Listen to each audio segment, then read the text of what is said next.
Pues muy buenas tardes a todos. Nuevamente estamos aquí contentos de recibir este seminario web de continuidad de operación de Internet. Vamos a ver dos temas fantásticos, de Whois a RDAP. Ese es el tema del día de hoy. Estamos hablando de aspectos que tienen que ver con la administración de Internet y que, por supuesto, tienen que ver con darle ese poder y esa consolidación a lo que hacemos todos los días. Y para ello, pues vamos a tener a dos grandes ponentes de Brasil y de Uruguay, quien nos hará el favor de presentar nuestra querida Carmen Denis, coordinadora de la Comisión para el Desarrollo de Internet de las Instituciones de Educación Superior de ANUYESTIC. Bienvenida, Carmen. Hola, muy buenas tardes. Muchas gracias, José Luis. Muy buenas tardes a todos. La verdad, yo no los voy a presentar porque hoy Eunice va a tener el honor y nos va a hacer el honor, pero yo antes de poderle ceder la palabra a Eunice, yo quiero reforzar todos esos maravillosos mensajes que nos ha dejado José Luis, ¿no? El de que se sientan cómodos, que se sientan que esta es su sesión, que puedan, por favor, hacer suyo este espacio por echar, levantando la mano. Hoy la plática, creo que Eunice nos va a explicar muy bien en cómo, en qué esquema entra esta conferencia o este webinar del día de hoy. El que somos una comunidad, muchísimas gracias que estén abriendo sus cámaras, porque si eso igual nos permite, creo que tomamos de una vez la foto, ¿verdad? A Nicolás le encanta interactuar con la gente, es buenísimo igual, interactuando igual Daniel, así que de verdad que se los agradecemos, porque este espacio es de ustedes, ¿ok? Bueno, yo ya me callo, nada más quería hacer esta invitación, y ahora sí, muy querida Eunice, ojo, nada más mencionar a Eunice y a Manuel, si pueden alzar su mano, por favor. Ellos igual son integrantes de esta comisión para impulsar este espacio en temas de desarrollo de Internet, así que me encanta igual que puedan ver nuestras caras, ¿no? Así que muchísimas gracias. Adelante, Eunice. Bueno, pues muchas gracias, bienvenidos a todos, como lo mencionó José Luis. Y bueno, en representación de la coordinadora de la CODIES, ya la maestra Carmen Denis, que habló hace un momento, me gustaría hablarles un poco de quiénes somos y después daré una breve reseña de nuestros panelistas, ¿no? De la CODIES, bueno, para los que están entrando apenas y no han participado en los webinars anteriores, tenemos como objetivo ser el nexo entre las instituciones de educación superior pertenecientes a NUYESTIC y las organizaciones de Internet para fomentar e impulsar la colaboración y cooperación nacional e internacional a través de la vinculación, promoción y concientización de temas y tecnología en el desarrollo de Internet para contribuir a esta comunidad en México y en la región LAC. El ecosistema de Internet son las organizaciones y comunidades que colectivamente guían la operación y desarrollo de las tecnologías e infraestructura en Internet. Y hoy, en colaboración con la Corporación de Internet para la Asignación de Nombres y Números, ICANN, tenemos el segundo de 4 webinars que denominamos Continuación en la Operación de Internet, los cuales se están impartiendo, o se impartirán, y se seguirán impartiendo, perdón, cada primer lunes de mes durante este año. El webinar de hoy tiene por nombre el sistema de Whois ARDAP, es Registration Data Access Protocol, siendo Daniel Fink, director de participación de grupos de interés Brasil ICANN, y Nicolás Antoniello, gerente de relacionamiento técnico en ICANN, nuestros panelistas. Y a continuación les daré una breve reseña de nuestros panelistas. Daniel Fink es gerente de relaciones con Stakeholder Brasil. Se unió a ICANN en mayo del 2014 y tiene su sede en Sao Paulo, Brasil. Se desempeñó como jefe de ciencia y tecnología para la Embajada de Brasil en Seúl y tiene un doctorado en ciencias de la gestión del Instituto Superior Coreano de Ciencia y Tecnología, CAIS. Anteriormente a unirse a la ICANN, Daniel fue el director ejecutivo de la Secretaría NET Mundial. Nicolás es gerente regional de relacionamiento técnico para Latinoamérica y el Caribe. Se unió a ICANN en marzo del 2020 y es ingeniero graduado en la Universidad Republicana Montevideo, Uruguay, en el campo de las telecomunicaciones, y la Universidad Complutense de Madrid, España, y gobernanza de Internet en Diplo Foundation, entre otros. En años anteriores ha trabajado como asesor senior del ministro del Gobierno de Uruguay a cargo de la Política Nacional de Telecomunicaciones. Trabajó para la Compañía Nacional de Telecomunicaciones, Antel, desde ingeniero en el Centro de Operaciones de Red hasta asesor de CIO y del presidente de compañía. Durante más de 14 años fue profesor en la Escuela de Ingeniería de la Universidad ORT y en el Instituto de Ingeniería Eléctrica de la Universidad de la República Montevideo, Uruguay. Ha sido moderador del Foro de Políticas Públicas del ACNIC por más de 6 años, instructor técnico en los eventos regionales por muchos años sobre IPv6 y BGP, y también es miembro fundador del ACNOC, el Grupo de Operaciones de Redes de América Latina y el Caribe. Bienvenidos, Daniel y Nicolás. Es un gusto tenerlos con nosotros en este webinar. Y sin más que agregar, les cedo la palabra. Gracias, Eunice. Un gusto estar aquí. José Luis, Carmen, muchas gracias por esta nueva oportunidad. Saludos a todos, en especial a Wanda Scartesini, que está ahí, mi compañera de Brasil, mucho cariño. Y Wanda también me pone más responsabilidad porque ella está involucrada en estos procesos hasta algún tiempo, ¿no, Wanda? Entonces tenemos que prestar atención hoy. Quizá hoy teremos uma charla um pouco mais leve, por isso eu perguntava se há algum advogado por aqui, porque essas ferramentas de RUIS e de ERDAP são muito importantes para muitos processos, muitos procedimentos, e a ideia é que elas sirvam para toda a comunidade. Vamos contar esta história de como RUIS é evolucionado para ERDAP, y cuáles son las implicaciones, y es básicamente un reflejo de los cambios que tenemos en el mundo con el crecimiento de Internet y más protección para las personas. Nicolás. Adelante, Daniel. Sí, sí, Okay. te escucho bien. Muy bien. Si quieres compartir la presentación. ¿La comparto yo la presentación? Ok, espera. Pensaba que vos ibas a compartir la primera parte, pero yo la comparto, la tengo aquí. Okay. La tengo aquí. Espera que voy a abrir la presentación. Ahí está. Y ahora voy a tratar de hacer el share screen. Mientras tanto, preguntas a cualquier momento, por chat o por micrófono. Estamos aquí en un grupo de amigos. Sí, igualmente levanten la mano cuando quieran participar y estaremos aquí atentos, apoyando. Bueno, básicamente en la última sesión de DNS, no sé cuántos estuvieron por aquí escuchando a Nico en la última semana. Hablamos que DNS básicamente es un sistema que convierte un nombre en un número IP, una dirección de protocolo de Internet, ¿no? Esa es la función principal de DNS. Lo interesante es que DNS no está solo, tiene algunos compañeros ahí en su familia. Hay otro sistema que fue creado que se llama RUIS, que básicamente hace otra función, es cómo convertir, cómo apuntar un nombre de Internet o un número de Internet o un número IP para una persona o para una organización. Entonces, es saber cuál es el ente vivo que está por detrás de un determinado registro de Internet, ¿ok?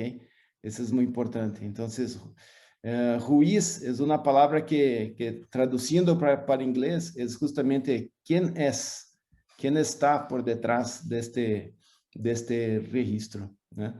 Entonces, esta es la idea de ese sistema, que no es nuevo, empezó juntamente con la Internet, ahí por meados de 1982. Antes las cosas eran un poco más manuales, mas como sistema, el RUIS empezó por 82, ¿eh? Entonces podemos poner ahí en el slide 3.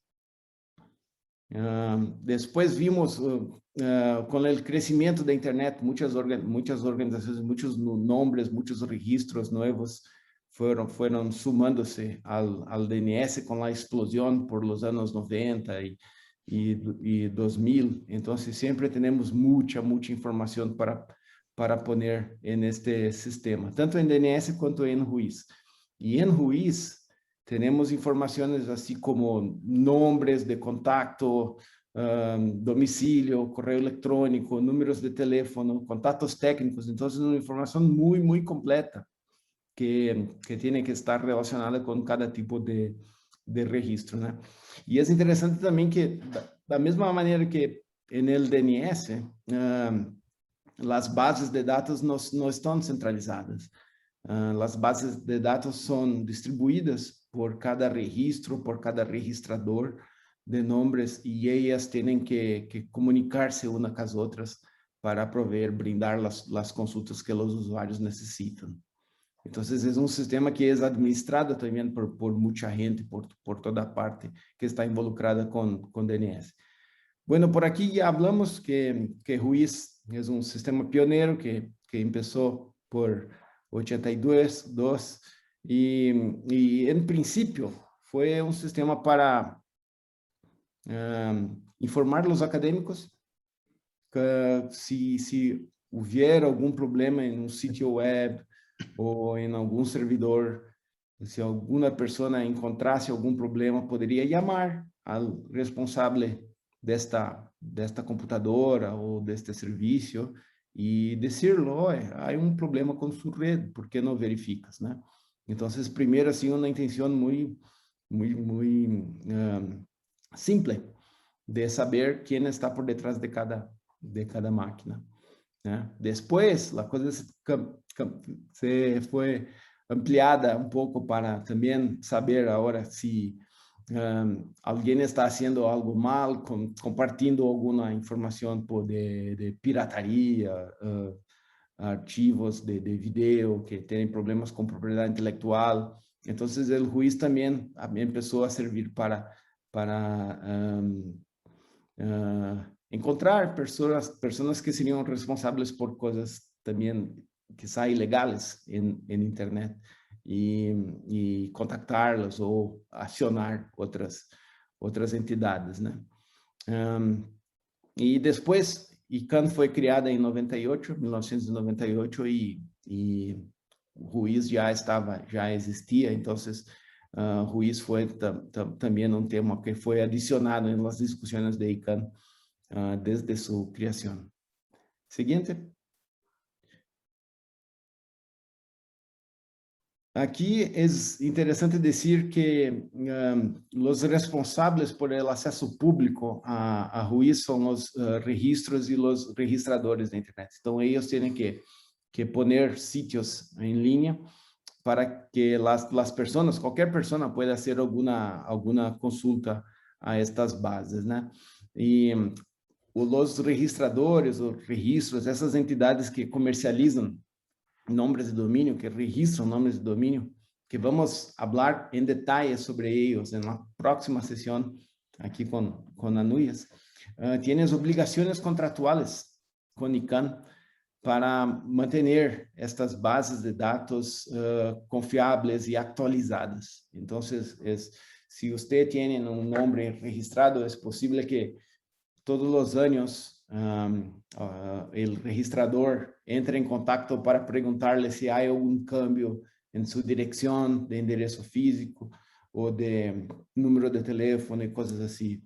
Entonces, es una base que por obligación contractual tiene que estar íntegra y bastante actualizada, ¿no? Y aquí podemos pensar un poco, mas Daniel, es una base así con toda información, con muchos datos personales y ahora tanto hablamos de protección de datos personales y cosas así. ¿Cuál es, cómo se queda con RUIS, así, que es un sistema así, para servicios técnicos, ¿no? Entonces, sí, es un problema. Son muchas informaciones que hoy mantenerlas puede incluso ser algo ilegal, o si comparte informaciones con tantos detalles, há novas leis que realmente intentam proteger isso. Então, o mundo legislativo se cambiou. As leis estão novas. Então, se necessita alguma atualização também em los sistemas pioneiros da internet. Então, na próxima diapositiva, Nico, por favor, uma atualização de Ruiz é o protocolo RDAP ou RDAP, como hablamos, o protocolo de acesso a dados de registro, né? Que intenta, basicamente, poner recursos que puedan proteger las informaciones personales y al mismo tiempo proveer la información para las entidades que necesitan de más detalles, ¿ok? Entonces, si antes yo podía hacer una consulta en Ruiz y tener toda la información de esta persona o de esta entidad, con RDAP, si yo soy un usuario común, voy a poder ver informaciones más limitadas. Quizá no saber quién es exactamente la persona, mas puedo saber otras informaciones que pueden ser útiles para mis consultas. También fue un protocolo desarrollado por el grupo de trabajo de ingeniería de Internet y fue desarrollado por muchos años, ¿eh? También desde cuando, Wanda, 2015, 2014, se empezó la implementación de RDAP y aún estamos trabajando en muchos detalles por esto. Siguiente. Entonces, como Ruiz tenía muchas deficiencias, así como, por ejemplo, falta de soporte para internacionalización. Ruiz es una base antigua que solamente tenía soporte para ASCII, necesita tener soporte para otros caracteres también. O acesso não era seguro a los dados, muitos abertos. Então, alguns problemas de estandarização também tuvimos em Ruiz. E então, a ideia de RDAP é que estes problemas sejam solucionados com este novo protocolo, né? Há especificações novas para isso e já muitos registros e registradores já estão utilizando estas funções de RDAP. Seguinte. Uma das vantagens de RDAP é que em tempos de Ruiz, eu deveria saber qual é a base de Ruiz que eu necessitava consultar. Por exemplo, quero consultar um domínio .mx, então o sistema de Ruiz de .com não me brinda a resposta, tenho que visitar o sítio de .mx. Com RDAP é possível que uma consulta em um cliente de RDAP, os próprios servidores vão buscar, se não têm a informação, vão buscar em outro servidor e já lhe traem a informação que necessitas. E outro ponto que RDAP tem é diferentes níveis de permissão para usuários. Então, as polícias ou os serviços de justiça poderão ter acessos mais privilegiados para saber mais informação destes dados personais, porque eles têm responsabilidade legal por isso. E as pessoas comuns quizá não terão tanto acesso à informação com a ideia de proteger a pessoa que registrou. Seguinte diapositiva. E, bueno, como hablamos, é um serviço também que não é centralizado, então, cada operador de registro, cada vendedor de nomes de domínio, como os registradores, têm que manter suas bases. Então, com este cambio, desde Ruiz hasta RDAP, tiveram que involucrar muitos recursos financeiros para fazer este cambio e atualizações. E, basicamente, uma motivação muito grande foi as leis de proteção de dados da Europa, porque Ruiz, da maneira original como foi criada, se convertiu, quizá, em um serviço ilegal. E essa é a coisa interessante de como os sistemas têm que evolucionar. E aí estamos com outra con otro protocolo, mucho más moderno, y es interesante saber cómo trabaja, y es esto que Nicolás va a platicar a partir de ahora. Aquí a ver si hay preguntas. Hay algunas, capaz que las dejamos ahí, vamos para el final, Daniel, así vamos más rápido sobre esta parte. A mí me gusta siempre decirles que hagan las preguntas a medida que vayan haciendo la presentación. Hoy vamos a hacer un poco distinto porque yo voy a hablar rápidamente sobre algunos aspectos un poco más técnicos y más en detalle para que ustedes conozcan mejor sobre el funcionamiento del protocolo de REDAP, pero no nos vamos a extender mucho porque la idea hoy, a propósito, es dejar un gran espacio para charlar un poco más y debatir un poco más y escuchar preguntas o comentarios que ustedes puedan tener.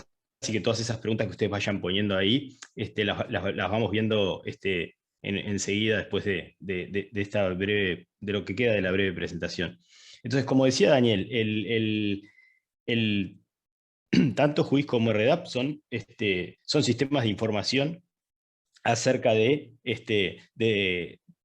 básicamente de registro. ¿De registro de qué? Bueno, de registro de nombres de dominio, de registros de direcciones, de registro de número de sistemas autónomos, etc. Y como dijo Daniel también, el resumen sería que REDAP es la evolución de JUIS, ¿sí? REDAP hace lo mismo que JUIS con funcionalidades mejoradas y posibilidad de añadir más funcionalidades, como vamos a ver ahora enseguida. Entonces, ¿cómo está diseñado REDAP? REDAP está diseñado para funcionar sobre el protocolo HTTP. Acá ya empieza unas diferencias un poco sustanciales e importantes con respecto al protocolo JUIS, digamos, ¿sí? REDAP está entonces el estándar está originalmente pensado para funcionar sobre HTTP. En términos del modelo OSI, si se quiere, o de las capas de redes, REDAP es una aplicación. Es una aplicación que funciona sobre otra aplicación, porque HTTP también es a nivel de capa de aplicación, digamos. Entonces, esta aplicación, para obtener información de registro, funciona sobre el protocolo HTTP. ¿Qué ventaja tiene eso? Bueno, la ventaja que tiene, como vamos a ver también más adelante, enseguida, es que hereda de HTTP un montón de funcionalidades, ¿sí? Entonces, otra de las características que Daniel también había mencionado en la introducción es que REDAP está pensado para requerir una sola ejecución para obtener una respuesta. ¿Qué es esto? Esto quiere decir que yo, para obtener una respuesta, en principio no debería hacer varias consultas. Por ejemplo, si yo consulto un servidor específico de JUIS, con el protocolo JUIS, no con el protocolo REDAP, yo consulto un servidor específico, podría ser que ese servidor no tuviera la respuesta. Si ese servidor no tiene respuesta, JUIS no provee un mecanismo para ir a buscar a otro servidor en forma automática. Yo debería volver a hacer la pregunta al servidor correcto, digamos. Lo que sucede en general es que las aplicaciones de línea de comando de JUIS o los servicios web para hacer búsquedas en JUIS, de alguna manera automatizan eso y se lo ocultan al usuario final. Entonces, en base a la consulta que hace el usuario, el servidor ya más o menos tiene identificado a cuál es el servidor de JUIS que tiene que hacerle la consulta, y normalmente la hace al servidor adecuado, pero puede pasar de que yo consulte un servidor que no tenga la respuesta y voy a tener que volver a hacer otra consulta a otra. Con REDAP no es así. Con REDAP está pensado para que yo haga la consulta a un servidor. Si ese servidor no tiene la respuesta, debería automáticamente redireccionarme al servidor, a otro servidor, al servidor correcto, donde yo pueda encontrar esa respuesta. Por supuesto, si ese es el servidor que debería tener la respuesta y no existe una respuesta, porque yo estoy haciendo una consulta sobre algo que no existe, bueno, el servidor también debería devolverme una respuesta negativa, o de alguna manera informarme que no hay información sobre lo que yo estoy consultando, digamos. Para realizar eso, utiliza la redirección del protocolo HTTP. Ahí ya hay una de las ventajas del protocolo HTTP, o sea, el servidor, si no es el que tiene la información, debería mandarme un redirect o hacer el redirect automáticamente. Entonces mi consulta iría a otro servidor que supuestamente debería tener la respuesta, o una respuesta negativa sobre la no existencia de esa información, digamos, ¿sí? Otra de las características que tiene el REDAP es que la forma en la que se redacta la consulta, el aspecto que tiene la consulta, la semántica de la consulta y de la respuesta, ¿sí?, están estandarizadas, están mucho más estandarizadas que en el caso de JUIS. Básicamente en JUIS uno podría armar una respuesta de la forma que quisiera. En REDAP el formato de la entrega de datos, o sea, el formato de la respuesta es en JSON, que es un formato creado originalmente para JavaScript, digamos, para objetos JavaScript, pero después se popularizó su uso y su uso trasciende el lenguaje de JavaScript y se utiliza en muchísimos más ambientes. Entonces, esa respuesta JSON tiene un formato muy, muy similar a lo que podría ser un XML, digamos, para los que tengan conocimiento de esos formatos de datos. Y bueno, y después el cliente Red App que yo utilice, ¿sí? Lo que podría hacer es tirarme los datos en crudo, lo cual sería medio bestial porque ese formato JSON no es muy, muy, muy lindo para un humano, digamos, para leerlo. Pues tiene un montón de etiquetas y la información metida entre las etiquetas, entonces no es algo muy lindo de aspecto, pero sí es algo muy bueno para poder parsear la información, para poder manipular esa respuesta y presentar la información de la forma que yo quiera al usuario, digamos. Entonces, uno obtiene la respuesta en ese formato JSON y el cliente será el encargado de agarrar esa respuesta y hacer que la presentación sea lo más linda o lo más amena o lo más funcional posible para el usuario. Eso va por cuenta del cliente, de nuevo, ¿sí? El servidor me responde en forma estandarizada, en formato JSON, con todas las etiquetas y el contenido, o sea, la información asociada a cada una de esas etiquetas, ¿sí? Bien, eso por el lado de algunas características particulares de Red App. Como le decía, como Red App está pensado para funcionar sobre HTTP, hereda o hace uso de todos los mecanismos disponibles para HTTP. Por ejemplo, control de caché, ¿sí? O guardar en todo lo que significa guardar en una memoria provisoria las respuestas, de forma de que si alguien vuelve a hacer la misma consulta, no tenga que salir a buscarla. Todo el caché local de HTTP se aplica a las búsquedas de Red App también. Todos los temas de autorización, la compresión de datos que brinda HTTP, el tema de las redirecciones que ya hablamos, escalabilidad, confiabilidad, rendimiento, etcétera, todo lo que es balanceo de carga para los servidores Red App utilizando el protocolo HTTP, etcétera, y en particular todo el tema de seguridad, que es más privacidad que seguridad, digamos, o sea, encriptar el tráfico de información entre el cliente y el servidor de Red App. Como todo eso está montado sobre HTTP, si yo utilizo HTTPS, digamos, que es utilizar básicamente los protocolos de TLS para encriptar la información entre el cliente y el servidor de Red App, esa información viajaría encriptada utilizando HTTPS, con lo cual tendría privacidad y confidencialidad en el intercambio de datos. O sea, alguien en el medio, digamos, que capture esa información no podría leer lo que dice ahí porque está encriptado, digamos, y solo los extremos son los que pueden desencriptar eso y comunicarse y leer la información en definitiva, ¿sí? Entonces, HTTPS sería la forma de brindarle privacidad y confidencialidad al intercambio de datos de Red App.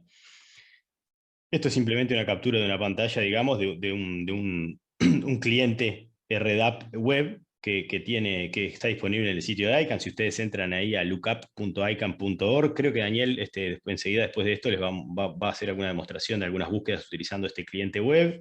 Y bueno, ustedes ahí van a ver que el cliente web utiliza el protocolo HTTPS, entonces todo el intercambio de información entre el servidor de Red App y este cliente web de ustedes va a ser encriptado, con lo cual, de nuevo, privacidad y confidencialidad a la hora de intercambiar información. Y bueno, y también seguridad o autenticación del lado del servidor, porque también utilizando el protocolo HTTPS, si hay seguramente, y tiene que haber un certificado, ¿sí?, de origen, ahí también uno va a estar seguro de que realmente está hablando con el que quiere hablar y si valida el certificado, y no con alguien que está haciéndose pasar por el servidor de Red App, ¿no? Nos vamos a referir en general, cuando hablamos de Red App, a dos tipos de consultas que soporta el sistema. Lo que se llaman consultas específicas, esto es una búsqueda por un objeto específico, por un tipo de información específica. Por ejemplo, quiero saber la información asociada a determinado registro de nombre de dominio, es decir, toda la información asociada a icann.org, registro de icann.org. Hago la consulta específica por icann.org. Quiero saber toda la información específica asociada a un bloque de direcciones IP, un prefijo de direcciones IP asignado por un registro regional, en nuestra región LACNI, que es el que asigna direcciones IP. Bueno, en el caso de México y el caso de Brasil son dos casos particulares porque entre el registro regional y los usuarios finales, digamos, los proveedores de servicios de acceso a Internet típicamente, o las organizaciones que quieran ser miembros del ACNIC y obtener direcciones delegadas, las van a recibir, en el caso de México y Brasil, de lo que se llama un LIR, o un registro local, ¿sí? Esos dos países tienen registro local, son los únicos dos países que tienen registro local en toda la región de Latinoamérica y el Caribe, en toda la región de Latinoamérica y el Caribe que corresponde a la ACNIC, digamos, porque hay una parte del Caribe que corresponde a ARIN. Es bastante complicado eso, pero bueno, básicamente eso. México y Brasil reciben del registro local y el registro local recibe del ACNIC. El resto de los países de la región nuestra reciben directamente recursos de numeración de direcciones IP y sistemas autónomos del ACNIC. Si yo quisiera consultar por una dirección IP o por un número de sistema autónomo, también podría hacer una consulta específica al sistema REDAP y obtendría la información de registro, quién es la organización que la registró, cuáles son los contactos en caso que yo necesite contactar al administrador o en caso que necesite contactar a alguien por temas de abuso, etc. Bueno, debería estar toda esa información contenida ahí. Y después hay lo que llaman búsquedas más genéricas, ¿sí? O típicamente a esas son las que se le llaman búsquedas o search en inglés, las otras a las específicas se le llama lookup para ponerle un nombre distinto, digamos, pero las búsquedas estas más genéricas justamente no son por objetos específicos, ¿sí? Sino que son, por ejemplo, si yo quisiera conocer todos los dominios que tiene registrada una determinada organización. Ahí en el ejemplo dice ACME, bueno, si yo quisiera conocer todos los registros, todos los nombres de dominio registrados por ACME, el sistema de REDAP también prevé que esa búsqueda se pueda hacer, ¿sí? Entonces yo le digo, bueno, quiero saber todos los dominios que tiene registrado esta organización. El sistema debería devolverme, buscarlos y debería devolverme toda esa información, ¿sí? Ese es un tipo de consulta más genérica, ¿ok? Ya les adelanto, esto capaz que está más adelante repetido, pero ya lo mencionamos ahora, que otro tipo de consulta, que esto es otra diferencia que tiene con el protocolo, JUIS, y es parte de la extensibilidad que tiene REDAP. REDAP se puede extender, o sea que se le pueden agregar funcionalidades al protocolo, ¿sí? Una de las cosas más interesantes que tiene también es la posibilidad de hacer búsquedas inversas, ¿sí? Que sería como buscar al revés en una guía telefónica, digamos, ¿no? Yo típicamente en la guía telefónica tengo el nombre de la persona y quiero el número de teléfono, ¿no? Pero también podría ser una consulta inversa que sería, tengo el número de teléfono, quiero saber el nombre. Bueno, el sistema REDAP también podría permitir, o está pensado para que permita búsquedas inversas. Por ejemplo, en vez de dar una dirección IP y obtener los datos de registro, con alguna clave del dato de registro, obtener cuáles son los prefijos IP o el prefijo IP o el nombre de dominio asociado a esa entidad, ¿sí? Bien rápido, estos son los recursos o los tipos de objeto que yo puedo consultar para el caso de consultas específicas. De nuevo, esto es un conjunto básico estipulado por el estándar. Como dije, el protocolo de REDAP es extensible, o sea que se podría agregar objetos al protocolo, digamos, ¿sí? Después vamos a hablar un poquito hay un procedimiento para eso y todo.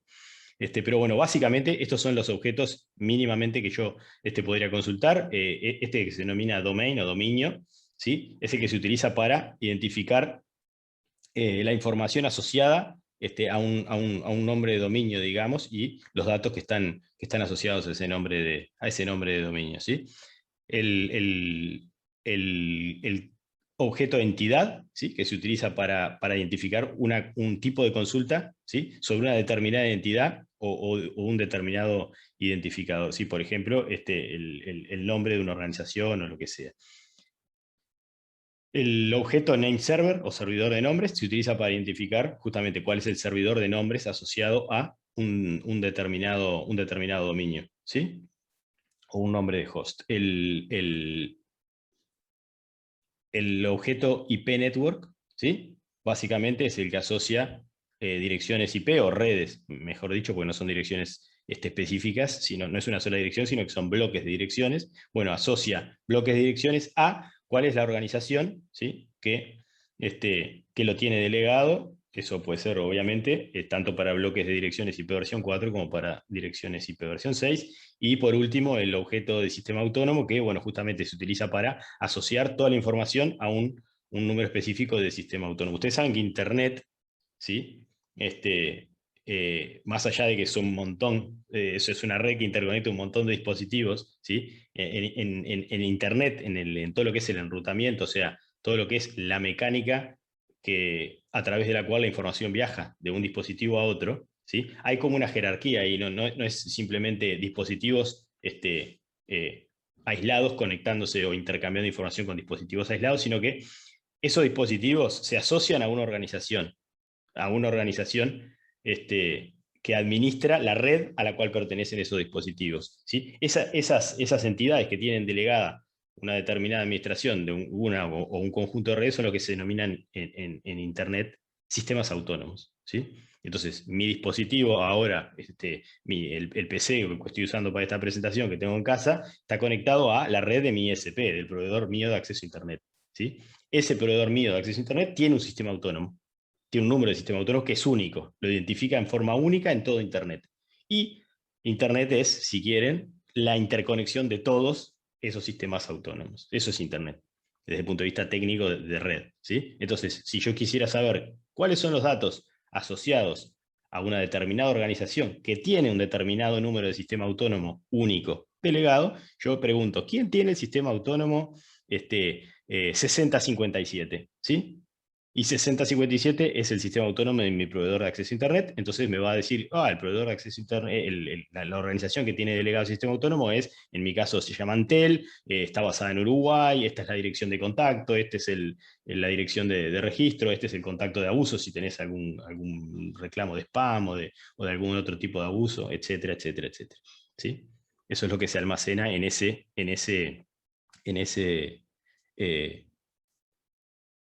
conjunto de información bajo el nombre de ASN o de sistema autónomo.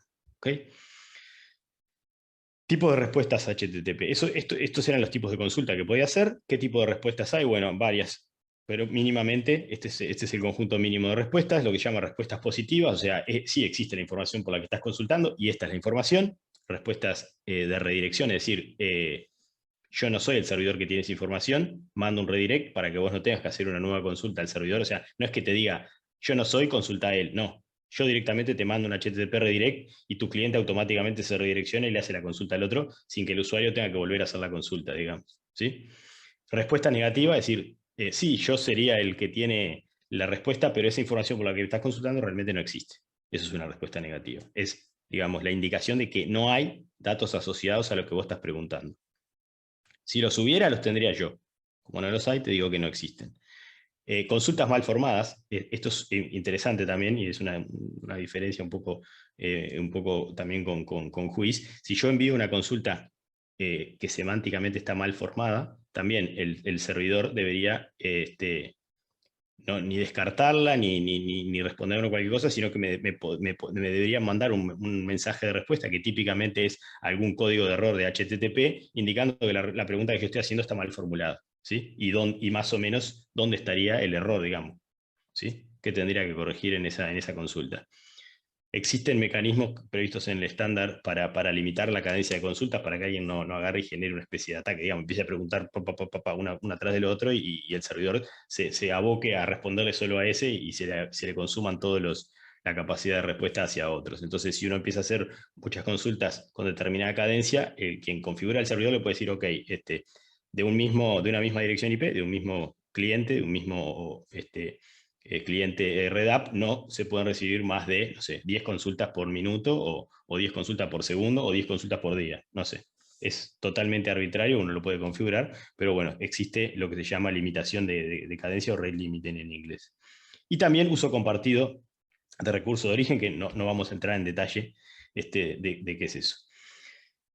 Tema de internacionalización de Red App. Esta es otra gran ventaja que tiene Red App. Red App soporta nombres de dominio internacionalizados, o sea, soporta internacionalización de nombres de dominio, soporta también internacionalización en la información de contacto que se almacena, digamos, ¿no? Por ejemplo, Red App de facto, digamos, ¿sí? Por estándar, soporta que yo pueda almacenar, si soy el nombre de contacto de mi organización, Nicolás, puede almacenar Nicolás como que es con tilde en la A. O sea, yo podría poner Nicolás con tilde en la A, cosa que Juiz no lo soporta en forma nativa o por medio del estándar, digamos, ¿sí?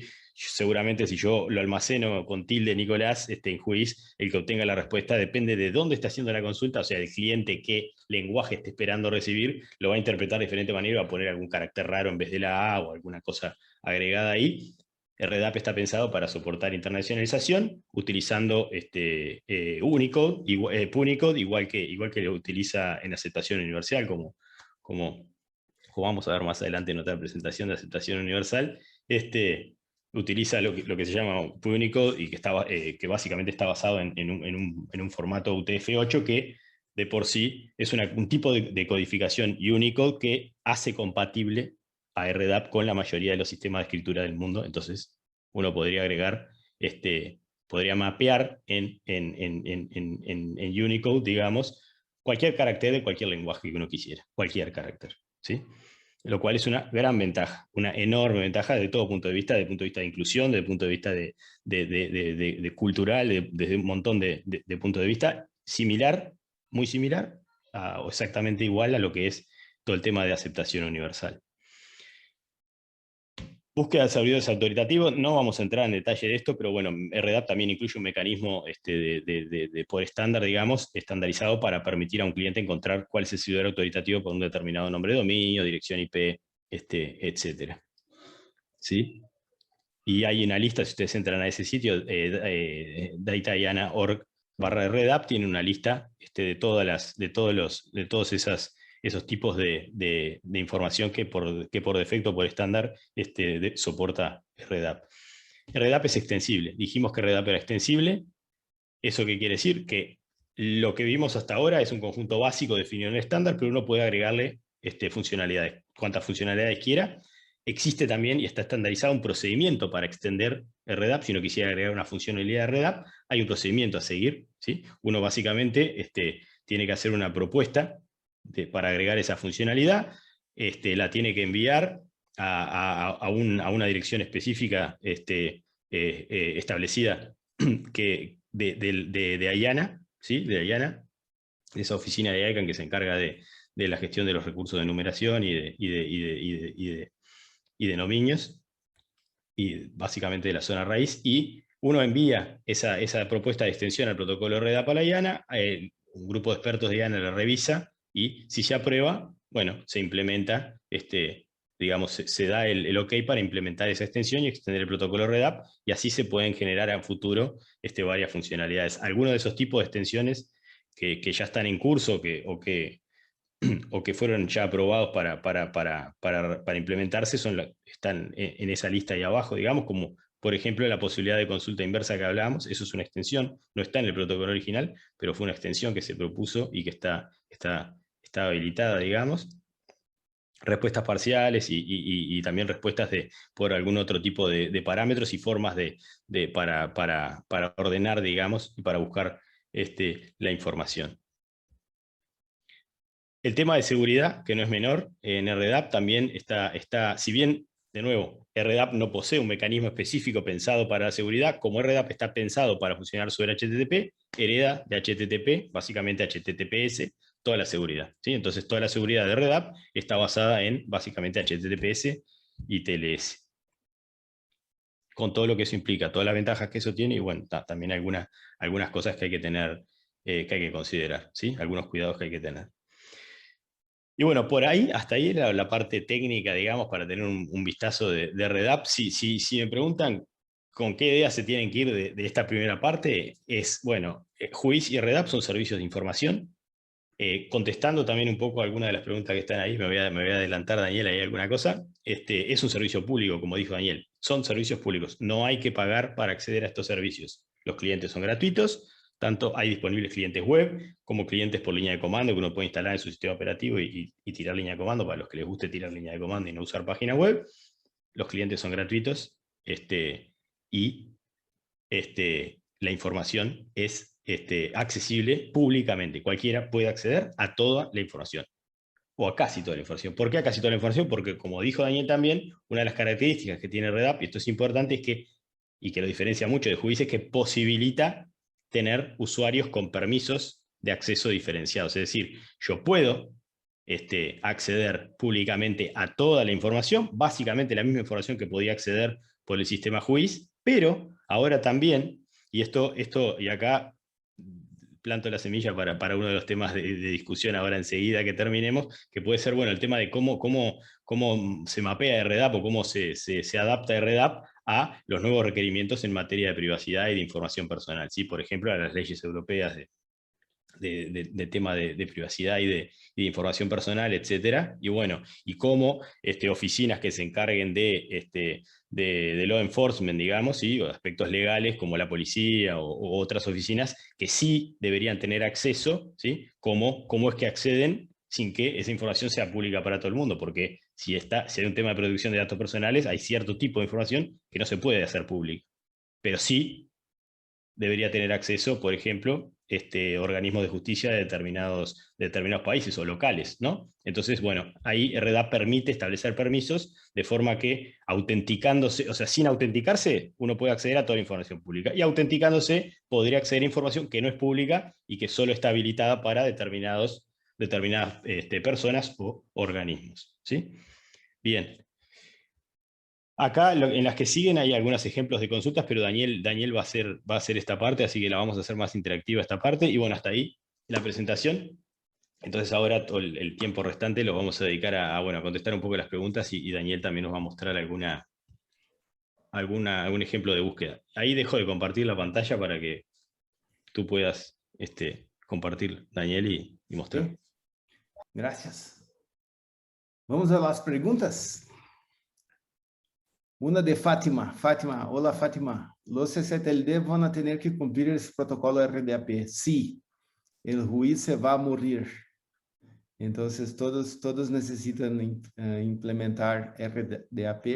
Muchos ya están listos. Algunos CCTLDs aún tienen que convertir.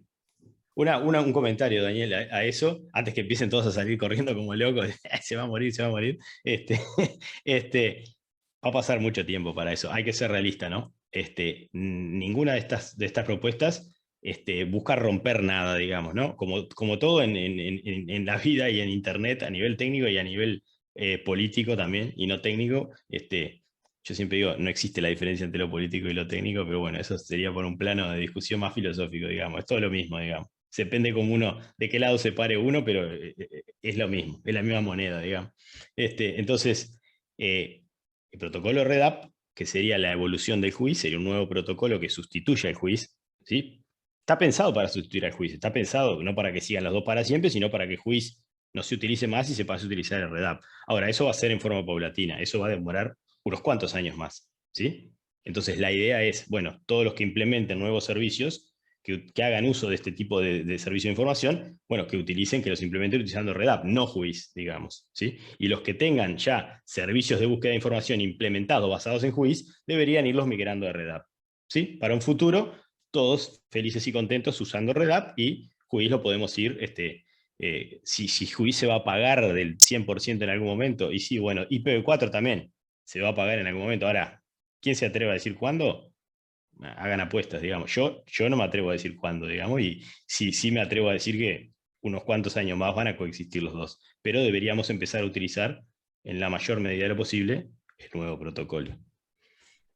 Así, Nicolás. Bueno, Daniel, te voy a leer las preguntas para que sea más fluido, de Hugo Pablo. Hugo Pablo, si estás por allá, un montón de preguntas. Digo, si quieres abrir el micrófono o las leo.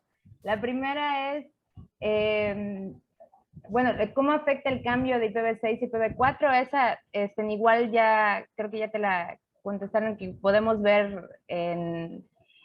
hubo un webinar de NIC México en donde explicaba esa afectación, a menos que quieras complementar algo, Daniel.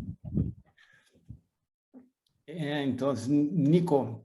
Sí, en realidad, rápidamente, en lo que respecta a RDAP y JUIS, que es el tema de hoy, digamos, no hay ninguna diferencia. No hay ninguna diferencia. Digamos, JUIS y RDAP son, dicho de alguna manera, agnósticos al mecanismo de capa 3 de direccionamiento que se utilice, sea IPv4, sea IPv6, o sea, otro misterioso que los hay, digamos, a JUIS y RDAP les da igual, digamos. JUIS y RDAP reciben, en el caso de RDAP, recibe una consulta va sobre HTTP, recibe una consulta por un pedido de información. Si yo estoy consultando por la información asociada a una dirección IP versión 4, si existe me va a responder, si no existe me va a decir que no existe.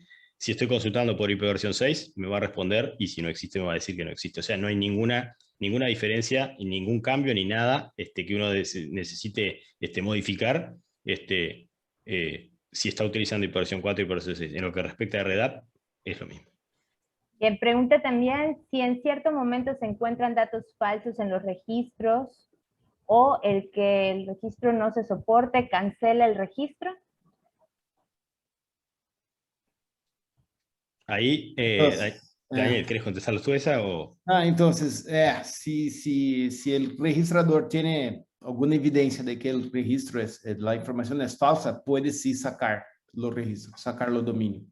Entonces, esa es una obligación contractual que ICANN tiene. Por eso que siempre quieren preguntar y a veces hacen también investigaciones para saber si la información es correcta.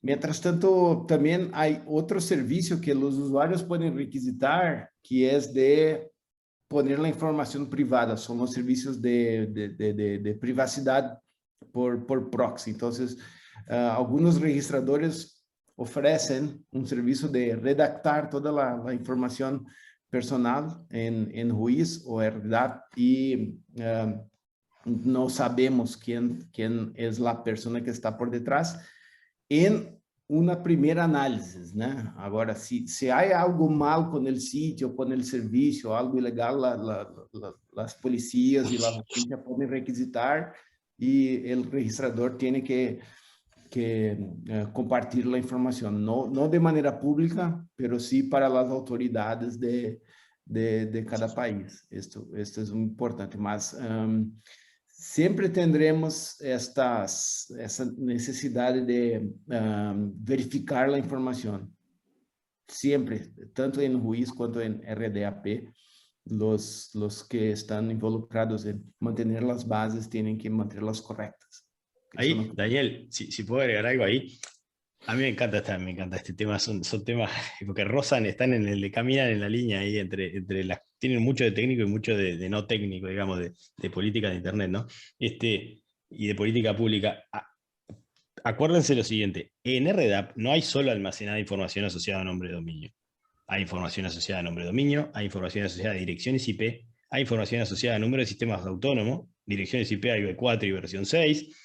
O sea, hay más que solo nombres de dominio. Como dice Daniel, ICANN tiene obligaciones contractuales, por ejemplo, con todos los GTLDs. ¿Sí? Ahora, no tiene información contractual, por ejemplo, no tiene obligación contractual, perdón, con un CCTLD. El CCTLD se le delega a un país y en realidad, voy a decirlo medio bestial, Daniel, corregime acá, antes que después me tiren con algo, cada CCTLD hace lo que quiere con el dominio, con su dominio, digamos, porque no tiene mayores obligaciones contractuales, porque de hecho no hay un contrato entre el CCTLD y ICANN. Entonces, no hay ningún contrato que cumplir, no hay nada que reclamar, digamos. Entonces, ¿está la información asociada a los GTLD? Sí, ok, la información asociada a los GTLD sí tiene un contrato atrás, hay que respetar todo lo que está en ese contrato, y en ese contrato está, por ejemplo, que la información tiene que ser veraz y tiene que ser actualizada, digamos. Yo no puedo poner información falsa, no puedo poner información desactualizada, debería mantenerlo actualizado. Si no, hay un procedimiento que está estipulado también en ese contrato para corregir eso, o bueno, podría eventualmente derivar en la baja de esa información de registro de ese dominio, digamos. Ahora, en el caso de un CCTLD, bueno, eso lo tendrá que establecer cada administrador de CCTLD. En el caso de las direcciones IP, que son los registros regionales, los que las delegan, digamos, las políticas de asignación de recursos de los registros regionales contemplan qué tipo de información se debe mantener en la base de datos de juicio, en la base de datos RDAP. También contempla que uno tiene que estar actualizada, etc. O sea que quien tenga delegado una dirección IP, un nombre de sistema autónomo, tiene que mantener esa información actualizada.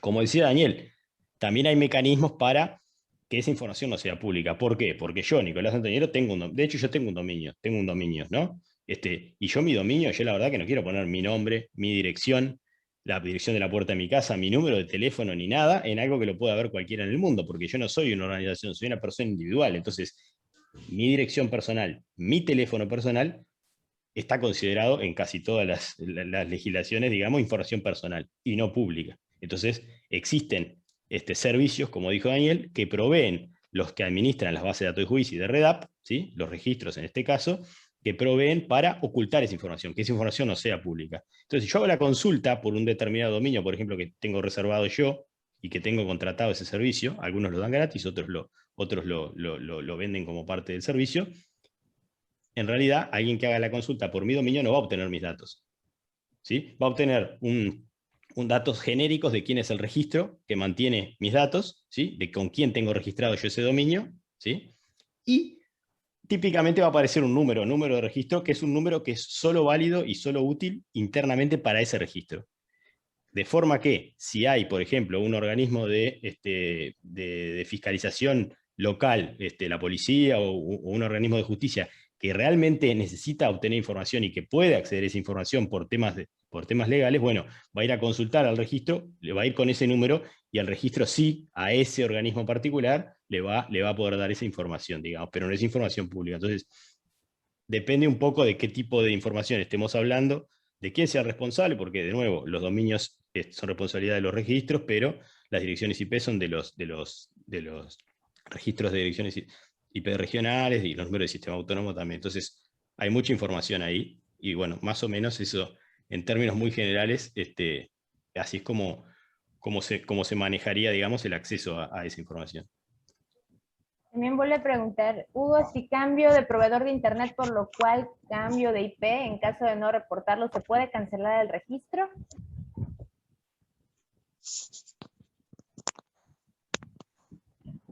Ahí, o sea, si estamos hablando de una dirección, de un registro de una dirección IP, digamos, tengan en cuenta que en general no son usuarios finales los que registran, los que ingresan registro de direcciones IP, sino los que obtienen delegadas direcciones de los registros regionales, como el ACNIC en el caso nuestro, son las organizaciones que proveen algún tipo de acceso a Internet, o alguna organización que, por su tamaño, digamos, desee disponer de direcciones IP delegadas directamente a él y manejar su propio espacio de direcciones IP.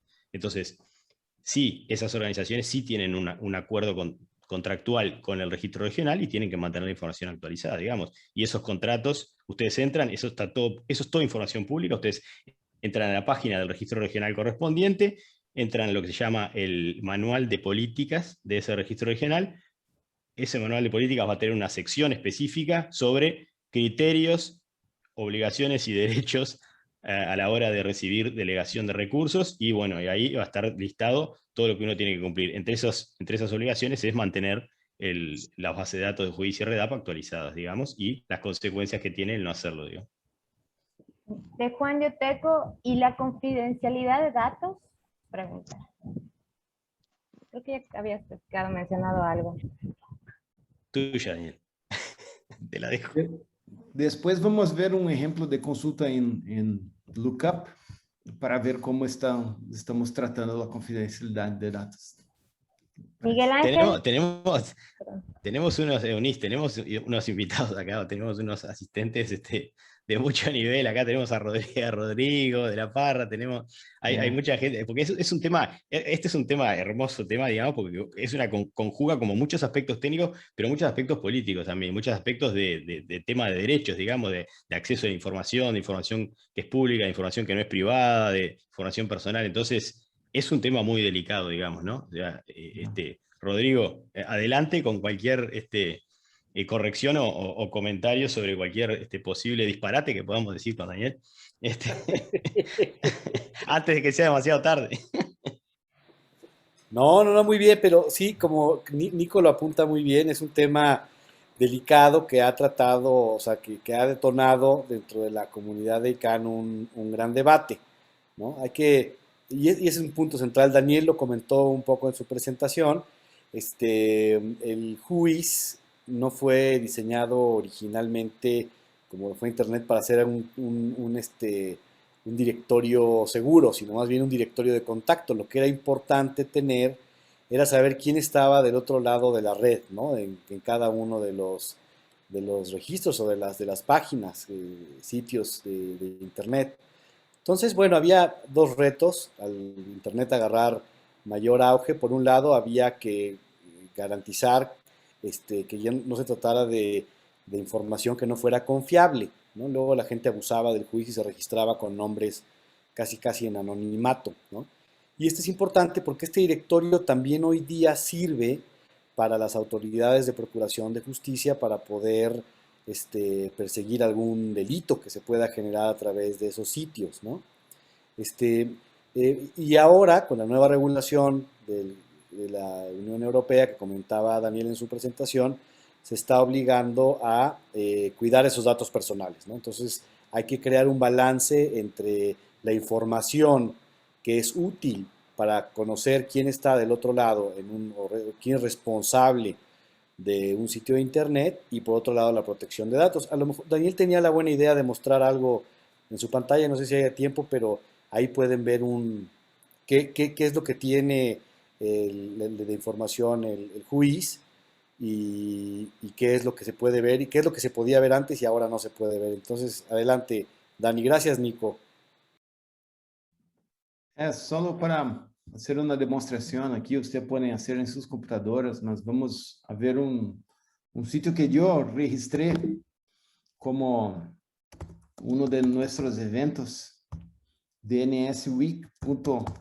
Yo utilicé mis informaciones personales para hacer este sitio y podemos ver cómo es la consulta. Entonces, este nombre dnsweek.lat tiene la información de los servidores de nombres, cuándo es la fecha de expiración, y aquí están las informaciones personales, ¿no? Registrante, que soy yo, ¿no? No sé cómo se habla eso en español, es redacted for privacy. No hay información de quién registrado. Contacto administrativo, contacto técnico, ¿no? Todo fue sacado por .lat, por el registro, justamente para estar cumpliendo con las obligaciones de GDPR, ¿no? Lo que es importante aquí es saber quién registró esta información, quién fue el registrador que comercializó este nombre. Si por un lado hoy las informaciones no están disponibles, por otro, los servicios de contacto con los registradores están mucho más avanzados. Entonces, si usted identifica algún problema, algún abuso, algún tipo de mal utilización de algún servicio de Internet, por favor, contacten al registrador de este nombre. Este es algo que hacemos cuando tenemos alguna información de que algo está mal con algún determinado sitio, y inmediatamente podemos contactar este correo de abusos que todos los registradores tienen que tener para que ellos hagan la verificación y identifican y en muchos casos sacan la información de abuso. Y por otro lado también son estas entidades que las policías o las justicias pueden contactar para hacer una solicitud oficial para tener acceso a las informaciones. Y otro ejemplo que podemos verificar es el sitio de ICANN, que es institucional, que es de una organización, no es una persona simplemente que registró este dominio ICANN. Y aquí podemos ver una buena práctica, ¿no? Aquí hay las informaciones de dirección, están aquí, todo bien, es público, no hay problema con GDPR para informaciones de organizaciones. Y aquí podemos ver que en el nombre del registrante pusimos administrador de dominio, ¿ok? Es una práctica interesante porque los empleados de las organizaciones siempre cambian, ¿no? Y muchas veces uno haga el registro después se va y la organización no tiene más el control del dominio. Entonces, es interesante poner una información como esta, administrador de dominio de esta organización, y crear una dirección de correo electrónico exclusiva para el registro del nombre. Creo que esta es una buena práctica. Si quieren verificar después, otras organizaciones como Google hacen lo mismo. Entonces, es interesante hacer esto. Creo que es para los sitios que usted tiene, revisarlos, y creo que esto mantiene la privacidad y también es una protección para la buena administración del dominio. Gracias.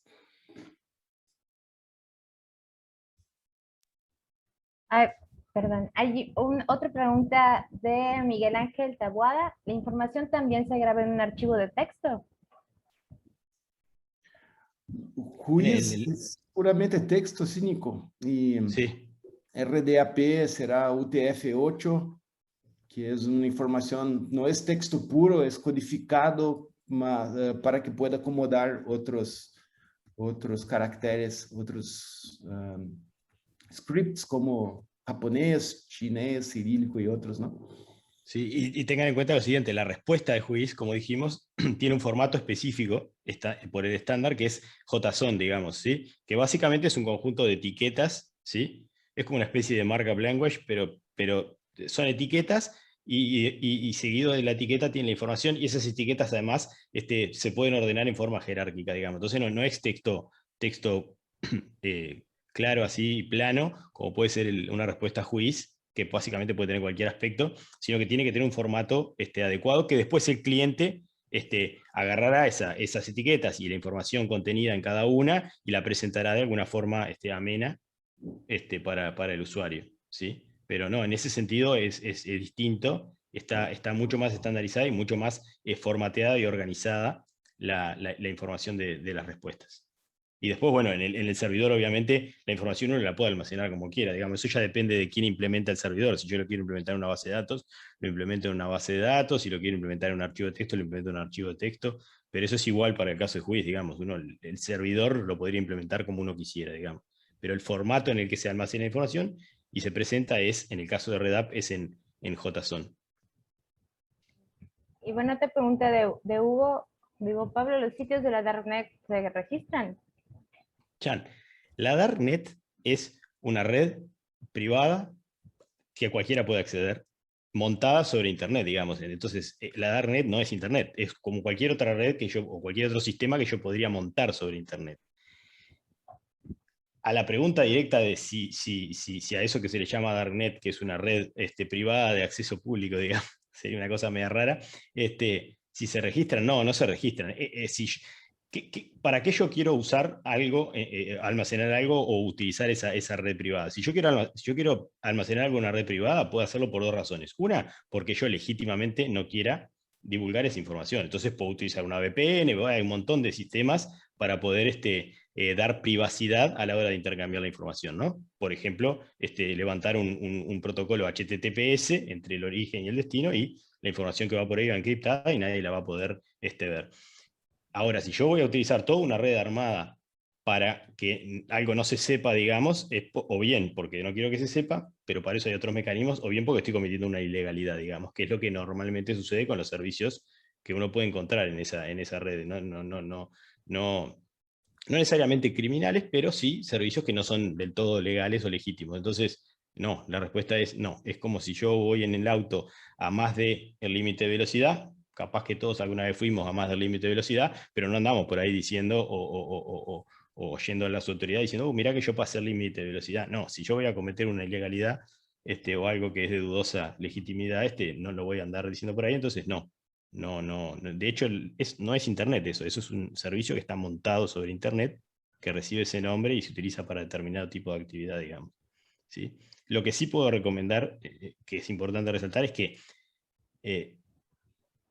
si van a acceder a ese tipo de servicio, tengan cuidado, porque una vez por curiosidad quiere acceder a ese tipo de servicio, pero tengan en cuenta que cuando ustedes acceden a ese tipo de servicio, están accediendo a una red que está sorprendentemente está muy controlada, digamos. Sí, la información, nadie sabe quién es quién, pero todo el mundo o sea, hay capacidades y mecanismos para controlarla. Entonces, uno cuando entra ahí se expone a un montón de cosas que normalmente utilizando otros protocolos más estandarizados y accediendo a servicios a servicios públicos, uno está protegido. Ahí uno básicamente está desprotegido de todo, digamos, porque está pensado para eso. Está pensado para que la información que se cursa, en básicamente el origen y el destino de la información, no sea trazable. Entonces, así como yo no me pueden trazar a mí, yo no puedo trazar a nadie. O sea, yo no voy a saber quién me está mirando, quién no, ni nada de eso. ¿Sí? Entonces, no sería algo recomendable entrar a jugar con eso si uno no tiene una clara idea de qué es lo que está haciendo, ¿sí?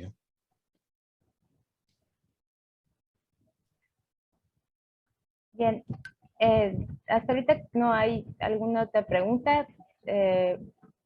Hugo, bueno, ya te vi, Hugo, no sé si quieres habilitar tu micrófono. Ah, bueno, Carmen levantó la mano.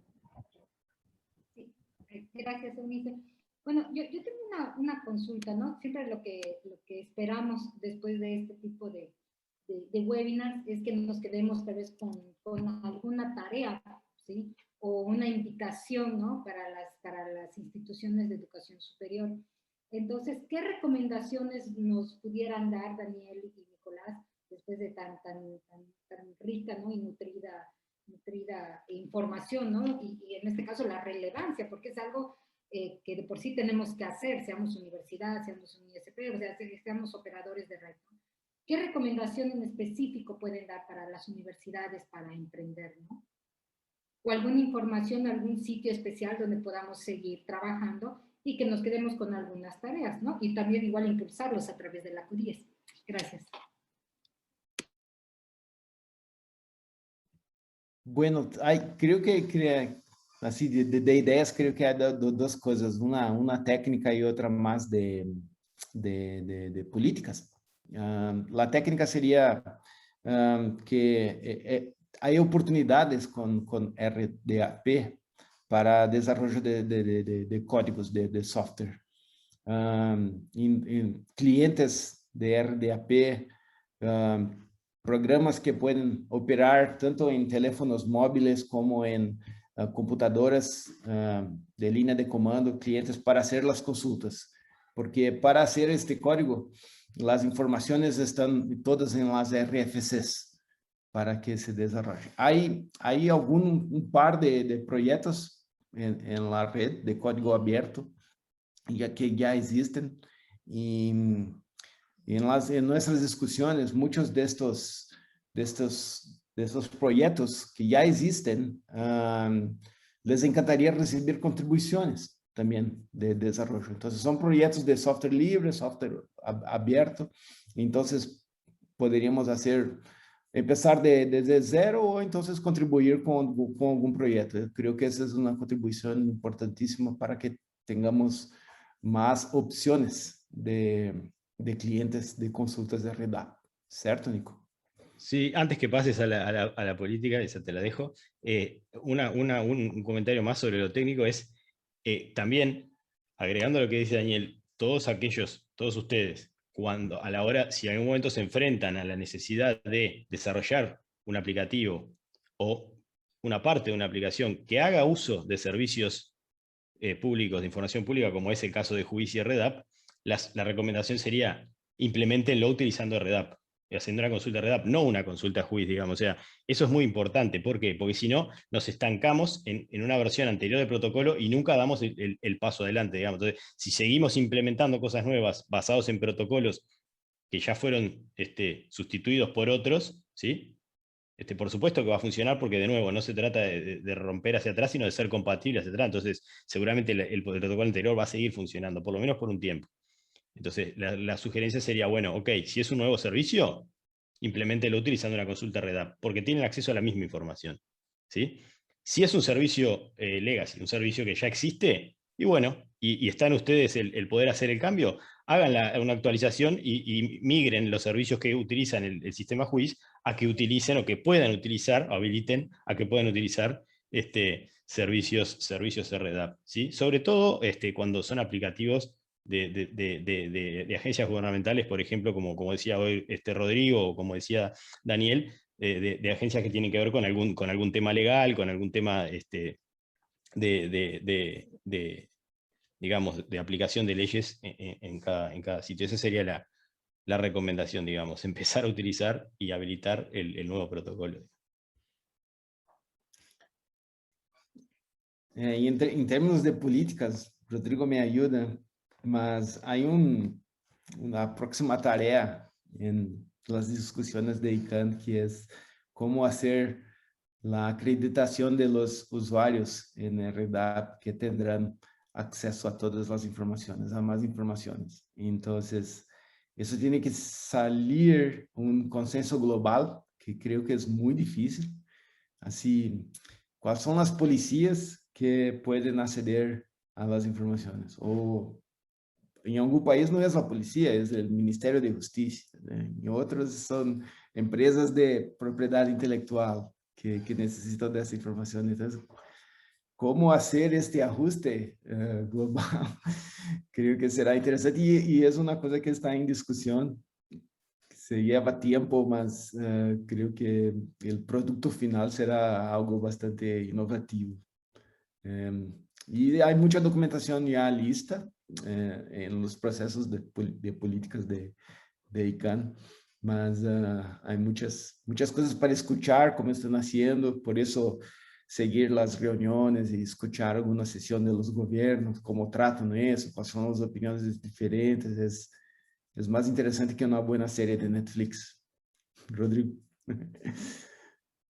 Sin duda. Pero ahí está, les dejaste una tarea increíble. Pero qué bueno que se involucren.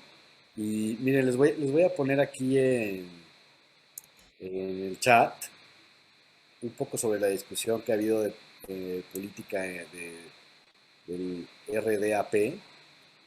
Y ahí se van a dar cuenta un poco de las discusiones que ha habido, ¿no? Dentro de la comunidad y también un poco sobre el futuro de lo que viene. Pero bueno, esa es una gran tarea, Carmen. Ahí Rodrigo y Daniel también dejo algo ahí planteado que ustedes podrían hablar todo 2 horas más de esto, pero curiosamente RDAP es anterior a todo el tema, por ejemplo, en Europa de GDPR, ¿no? Y de todo el tema de la protección de datos personales y todo eso. Entonces, pero justamente JUIS, y hubo toda una discusión, ¿no? Acá Rodrigo y Daniel pueden complementar muchísimo esto, hubo todo un debate y una discusión en torno a, bueno, justamente consideraciones sobre el protocolo JUIS, porque justamente el protocolo JUIS cuando se hizo, que es muchísimo anterior a todo esto, no estaba pensado para poder soportar todas esas exigencias de punto de vista normativo. Entonces, RDAP sí se adapta muy bien, y como es extensible además, se puede adaptar todo lo que uno quiera. Básicamente, técnicamente está todo resuelto ahí, porque el protocolo es extensible. Entonces, la discusión ya va más al plano político, va más a tener bien claro qué es lo que habría que implementar y cómo debería funcionar, y luego hacer las propuestas de extensión e implementarlo sobre RDAP. Entonces, RDAP en eso es muchísimo más potente que JUIS, y ¿por qué no? Resuelve un problema, ¿no? Y ahí, bueno, hay todo un tema de trabajo y de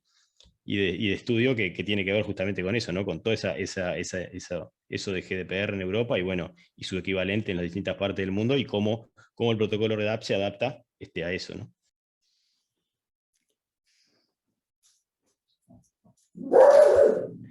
Ahí está la mascota.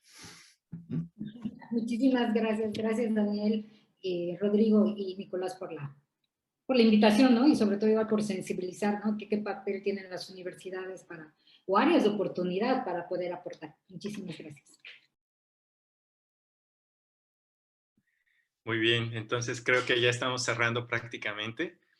La verdad, una gratísima sesión. Nuevamente con mucho público, con 2 grandes invitados, Daniel, Nicolás, y un invitado sorpresa, Rodrigo. Muchísimas gracias, un abrazo por estar aquí presente, porque la verdad es muy grato y como bien comentan, grandes personalidades los 3, y de verdad nos vienen a dar mucha orientación. Estoy viendo los comentarios, muchos agradecimientos, muchos agradecen la claridad de sus conceptos, y evidentemente el ser generosos con esta información tan valiosa. Entonces, pues si les parece, vamos a cerrar esta sesión. Como siempre, el tiempo era una sesión para 1 hora, pero ya nos echamos casi 1 hora y media y valió la pena, de verdad, vale la pena, es maravilloso. Se graba la sesión, la vamos a hacer extensiva y evidentemente pues tenemos más seminarios de Anuyes Taikan, entonces estén al pendiente y por favor dense la oportunidad de ver todos estos seminarios, vale la pena, están buenísimos y de verdad son súper formativos y algo que es importante, generemos esa comunidad, empecemos a formarla. Entre todos los que estamos aquí presentes, seamos esa comunidad, intercambiemos mucha información y creo que esto nos va a fortalecer mucho en el ámbito de desarrollo de Internet. Pues muchas gracias a todos y que tengan excelente tarde, noche, allá en Brasil y en Uruguay. Hasta luego. José Luis,